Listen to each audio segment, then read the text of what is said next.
Ano na Iwan? Wednesday. Ano pangalan? Wala man nakalagay ng pangalan.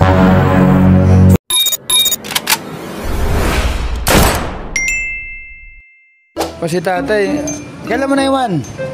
Wednesday. Ay, ito. Ayan talaga tayo. Buti tinanong ko. Ay, ganito tay. Ano pangalan? Ano pangalan? Wala man nakalagay ng pangalan. Ano nga? Ito, hindi ba sa ito? PNB? Check mo yung ano. Dapat may pangalan yan dito.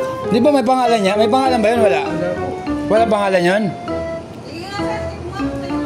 Hindi, sige. Huwag na natin pakita yung ano. Sige, ano, i-type mo yung ano, password mo tayo. Hindi ko pa panoorin kasi privacy ano. Na-endorse sa akin eh. Nakita ko lang.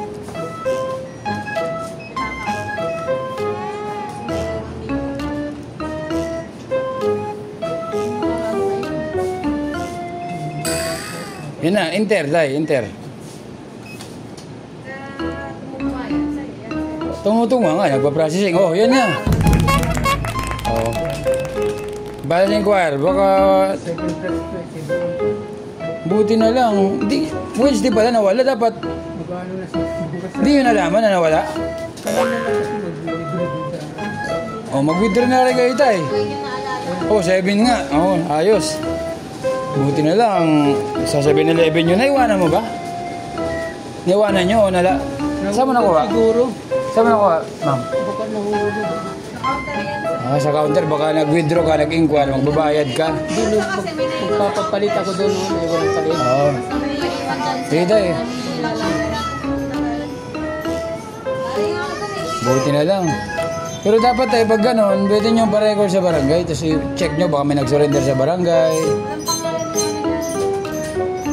Hindi, ganun, may gano'n kasi yan. Pag nasira yung ATM mo, tapos gusto mo makuha agad yung card, may card ka agad, papagawa ka. Mabilisan, walang pangalan yun, pero mga 1 week.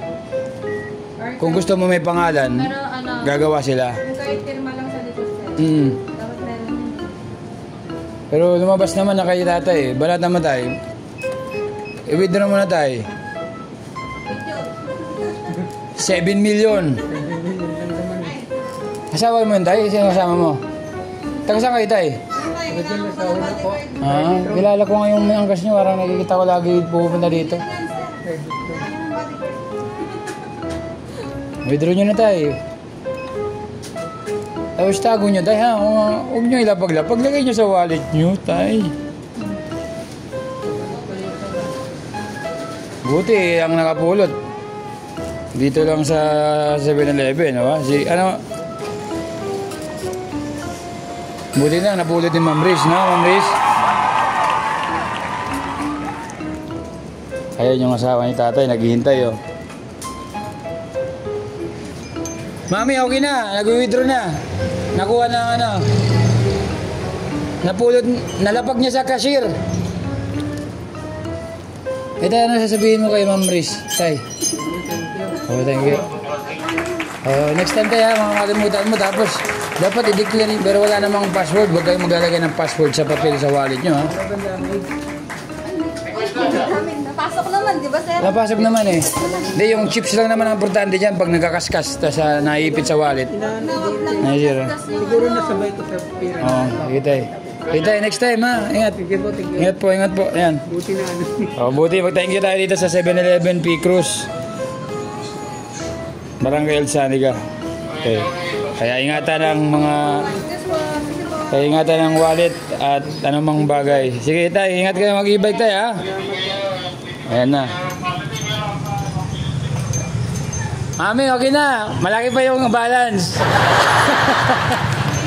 Pinindro pa, 7 million. Bye-bye guys.